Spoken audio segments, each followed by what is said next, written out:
बात समझ में आई? बहुत बढ़िया। तो अन्य क्रिया होती है वहां पर क्या होता, अन्य प्रत्यय होता है वहां पर ये कृदंत क्रिया होती है। जैसे मैं आपसे कहूं एक एग्जाम्पल, मैंने लिखा चल, और चल में मैंने जोड़ दिया आना, या चल में मैंने जोड़ दिया एगी।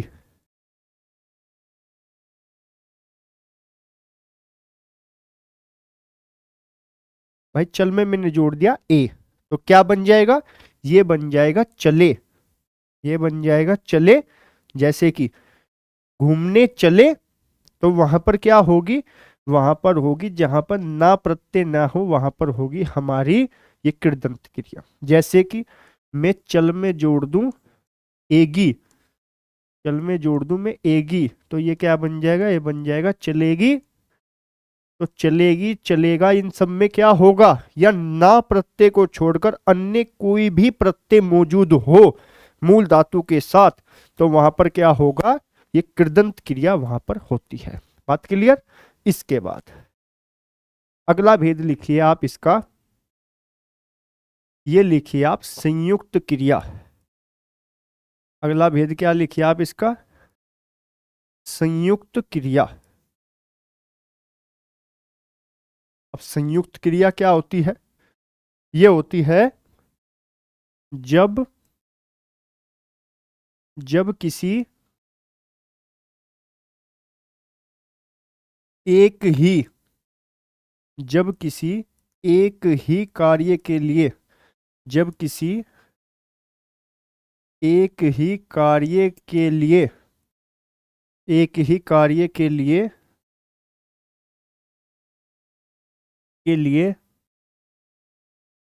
एक से एक से अधिक एक से अधिक क्रियापद, एक से अधिक क्रिया एक से अधिक क्रियापद इस्तेमाल हो, इस्तेमाल हो, तो वहां पर क्या होगी? वहां पर होगी आपकी संयुक्त क्रिया। संयुक्त क्रिया क्या होती है? जहां पर एक ही कार्य के लिए एक से अधिक क्रियापदों का इस्तेमाल होता है। क्लियर? जैसे एग्जाम्पल, इसके कुछ एग्जाम्पल में इसके क्या हो सकता है? एग्जाम्पल में इसके हो सकता है क्या? एग्जाम्पल में हो सकता है इसके, वह मुझे मार डालेगी, वह मुझे मार डालेगी। तो वह मुझे मार डालेगी में क्या होगा? ये होगा आपका संयुक्त क्रिया। इसमें पहली क्रिया क्या है? मारना। और डालेगी क्या है इसमें? दूसरी क्रिया। यानी कि काम तो एक ही हो रहा है। भाई एक ही वाक्य में जब भी दो क्रिया मौजूद हो, तो वहां पर क्या होगा?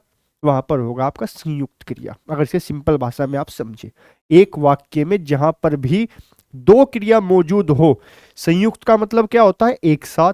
यानी कि एक साथ दो क्रिया जहां पर मौजूद हो वहां पर क्या होगा? वहां पर होगा आपका संयुक्त क्रिया। क्लियर बात? भाई मारना और डालेगी दो क्रिया मौजूद है तो संयुक्त क्रिया। इसके बाद राम ने राम ने राम ने राम ने नाश्ता कर लिया, राम ने नाश्ता कर लिया। तो भाई इसमें कितनी क्रिया है? एक तो करना और एक लिया, दो क्रिया है। एक तो करना और एक लिया, और जहां पर भी दो क्रिया मौजूद हो वहां पर क्या होगा? वहां पर होगा आपका संयुक्त क्रिया। क्लियर हो गई बात? इसके बाद अगला एग्जाम्पल जो छठा है इसका, वो लिखिए आप सहायक क्रिया। सहायक क्रिया।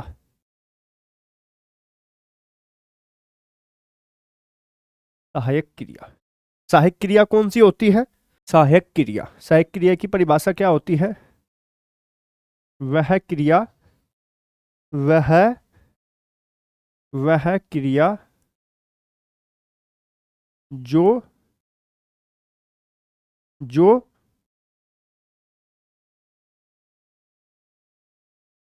मुख्य क्रिया की मुख्य क्रिया की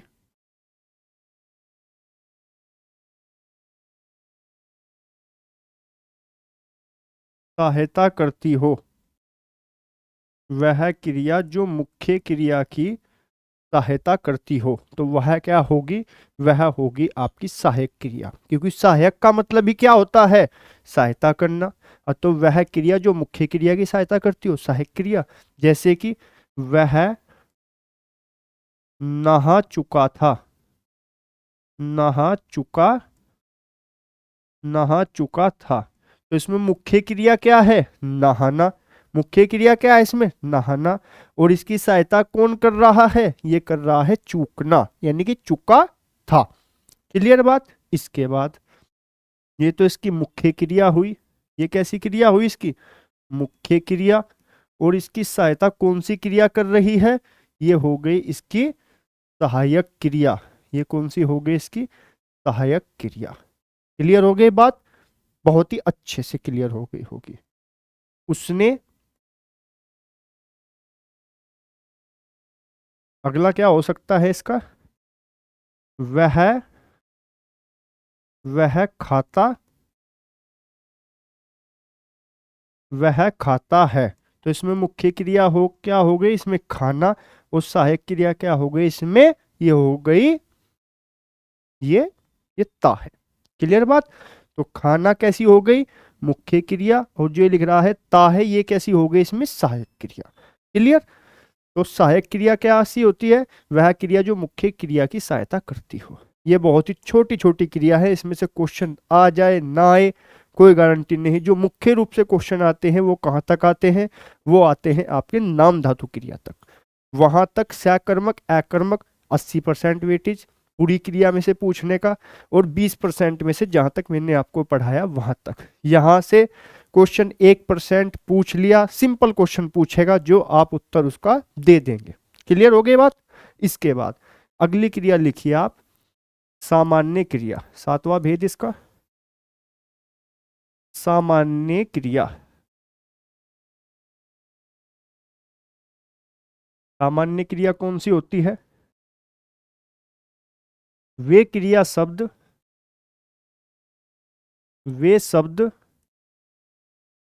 जिनको पूरा होने के लिए वे शब्द जिनको जिनको पूरा होने होने के लिए केवल केवल एक क्रियापद की आवश्यकता होती है। केवल एक क्रियापद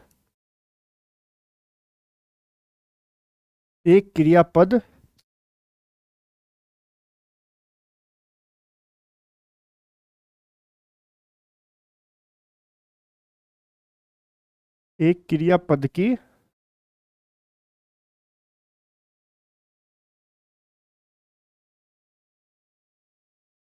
आवश्यकता होती है।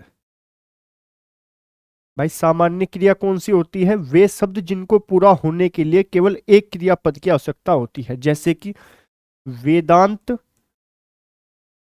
वेदांत चलो, यानी कि सिर्फ इसमें चलो जुड़ते ही पूरा वाक्य पूरा हो गया।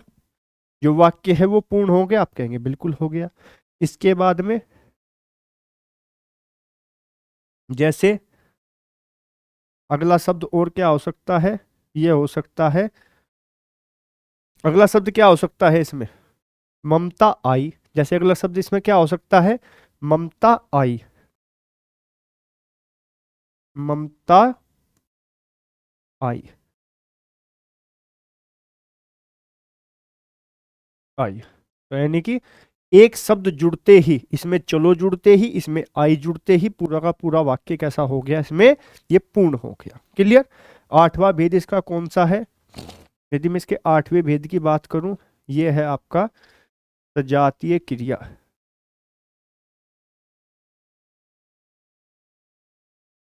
सजातीय क्रिया। और सजातीय क्रिया की परिभाषा क्या होती है? जो सजातीय क्रिया है उसकी परिभाषा क्या होती है? उसकी परिभाषा होती है जब एक ही क्रिया शब्द को दो रूपों में लिखा हो। जहां पर एक ही क्रिया शब्द को जब जब एक ही क्रिया एक ही क्रिया शब्द को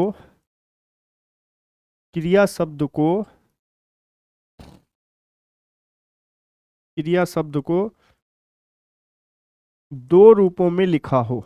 दो रूपों में दो रूपों में लिखा हो। जब एक ही क्रिया शब्द को दो रूपों में लिखा हो तो वहां पर क्या होगी आपकी? वहां पर होगी सजातीय क्रिया। जैसे एग्जाम्पल से क्या लिखूंगा मैंने लिखा वीरों ने बहुत सी बहुत सी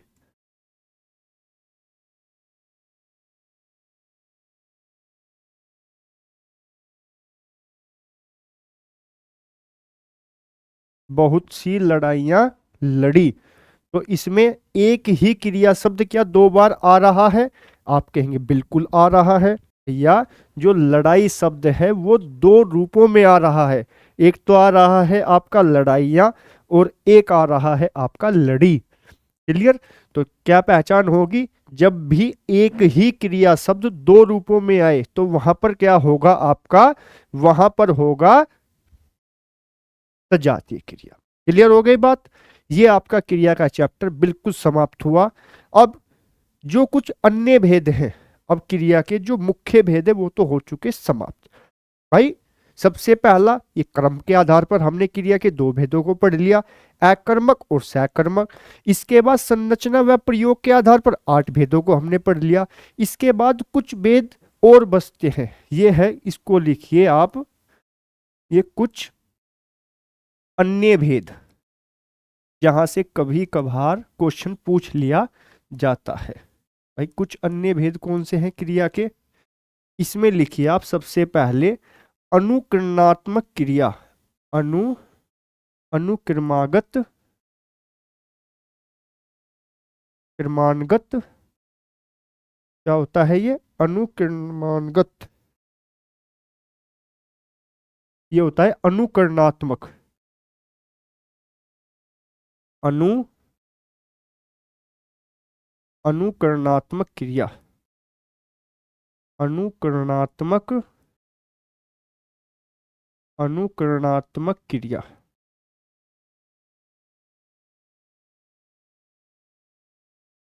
अनुकरणात्मक क्रिया। अब अनुकरणात्मक क्रिया कैसी होती है? जहां पर कुछ ऐसे शब्द आपको दिखाई दे, जैसे कि भिन्न भिनाना, भिन्न भिनाना, जैसे हिन हिनाना, हिन हिनाना, जैसे ये खटखटाना, खटखटाना, जैसे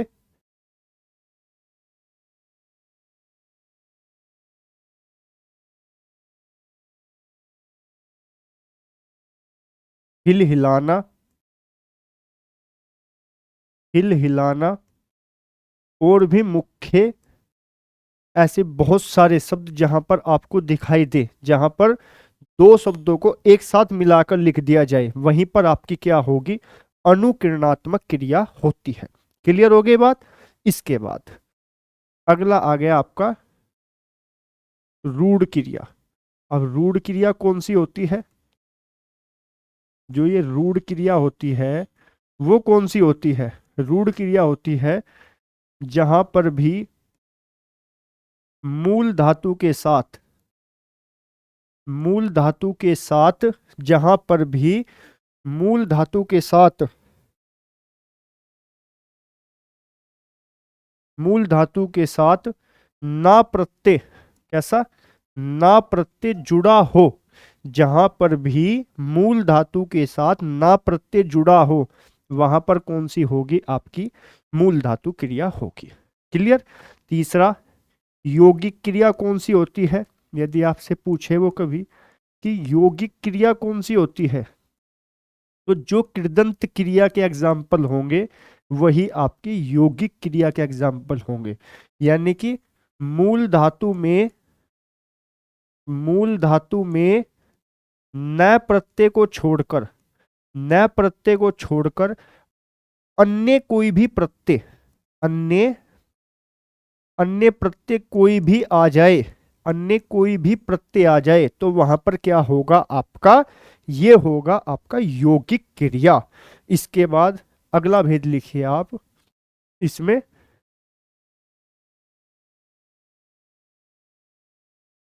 लिखिए क्रियार्थक संज्ञा।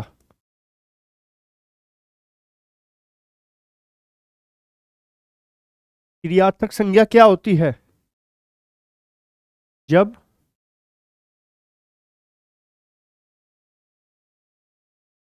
जहां पर वाक्य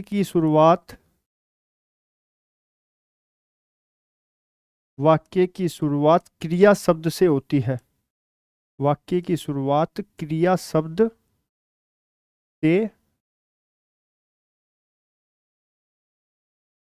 जहां पर वाक्य की शुरुआत क्रिया शब्द से होती है वह क्रिया के स्थान पर, वह क्रिया के स्थान पर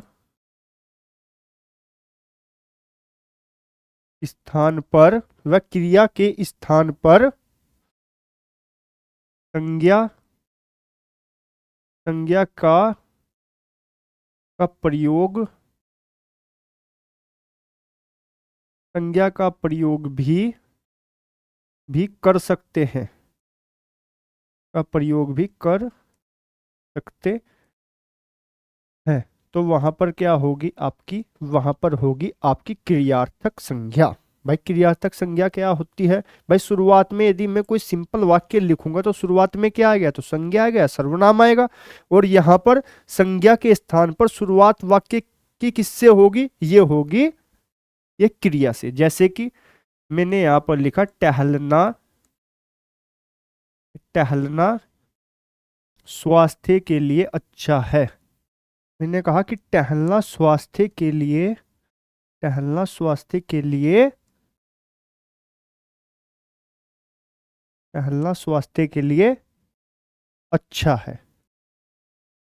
तो जो ये वाक्य मैंने लिखा, इस वाक्य की शुरुआत किससे हो रही है? इस वाक्य की शुरुआत संज्ञा से हो रही है, सर्वनाम से हो रही है। आप कहेंगे जी नहीं भैया, इस वाक्य की शुरुआत हो रही है ये क्रिया शब्द से। और जहां पर भी वाक्य की शुरुआत ये क्रिया शब्द से होती है तो क्रिया शब्द से जहां पर भी शुरुआत होगी वहां पर आपका वाक्य क्या होगा? ये होगा क्रियार्थक संज्ञा का उदाहरण। क्लियर हो गई बात? क्या यहां पर मैं संज्ञा का प्रयोग भी कर सकता हूं? इस जो क्रिया शब्द है टहलना, क्या इसके स्थान पर मैं किसी संज्ञा शब्द का प्रयोग भी कर सकता हूं? आप कहेंगे जी भैया बिल्कुल कर सकते हैं। तो क्या मैं संज्ञा के शब्द की जगह यहां पर सेब लिख सकता हूं तब भी वाक्य शुद्ध रहेगा? आप कहेंगे जी भैया बिल्कुल। तो लिखिए सेब स्वास्थ्य के लिए अच्छा है। क्या वाक्य में किसी प्रकार की कोई भी गलती नजर आई, ये त्रुटि नजर आई कोई भी आपको? आप कहेंगे जी नहीं भैया। और क्या मैं इस सेब की जगह फिर से मैं टहलना लिख सकता हूं क्रिया शब्द? आप कहेंगे बिल्कुल लिख सकते हैं। तो टहलना स्वास्थ्य के लिए अच्छा है। तो जहां पर भी आपको क्रियार्थक संज्ञा के उदाहरण कैसे होंगे? जहां पर भी आपको शब्द की शुरुआत ये क्रिया शब्द से दिखाई दे, शब्द की शुरुआत क्रिया शब्द से जहां पर भी आपको दिखाई दे और उस क्रिया शब्द के स्थान पर आप किसी संज्ञा शब्द का प्रयोग भी कर सकते हैं, वहां पर आपको क्या दिखाई देगा? वो एग्जाम्पल आपका क्रियार्थक संज्ञा का उदाहरण होगा। किसका उदाहरण होगा? वो क्रियार्थक संज्ञा का उदाहरण होगा। क्लियर? जैसे एक और एग्जांपल मैं आपको देकर समझाऊं, वो क्या? दौड़ने की आदत बनाओ। दौड़ने की आदत दौड़ने की आदत बनाओ। तो दौड़ने की आदत बनाओ से क्या मतलब है? शुरुआत किससे हो रही है? आप कहेंगे भैया क्रिया शब्द से शुरुआत हो रही है। दौड़ना कैसा शब्द है? दौड़ना क्रिया शब्द है। और जहां पर भी क्रिया शब्द से शुरुआत हो वहां पर आपका क्या होगा? वहां पर आपका होगा ये क्रियार्थक संज्ञा। क्लियर? इसके बाद ये क्रिया चैप्टर है, जो ये क्रिया चैप्टर ही आपका समाप्त हुआ। इसके बाद आप किसी भी बुक से इसकी एमसीक्यू प्रैक्टिस कर सकते हैं, या इसके प्रैक्टिस का जो अगला सेशन आएगा वो हमारे इस यूट्यूब चैनल पर ही आएगा। आप उसको देखकर भी आप अपनी प्रैक्टिस कर सकते हैं। आपको उस सेशन में जो विगत परीक्षाओं में जो प्रश्न आए हैं आपको वे देखने को मिलेंगे, और जो आगे आने की जिन प्रश्नों की आशंका है वे प्रश्न भी आपको देखने को मिलेंगे। तो आप कमेंट सेक्शन में जरूर बताइएगा कि ये चैप्टर आपको कैसा लगा। दीजिए मुझे इजाजत। नमस्कार।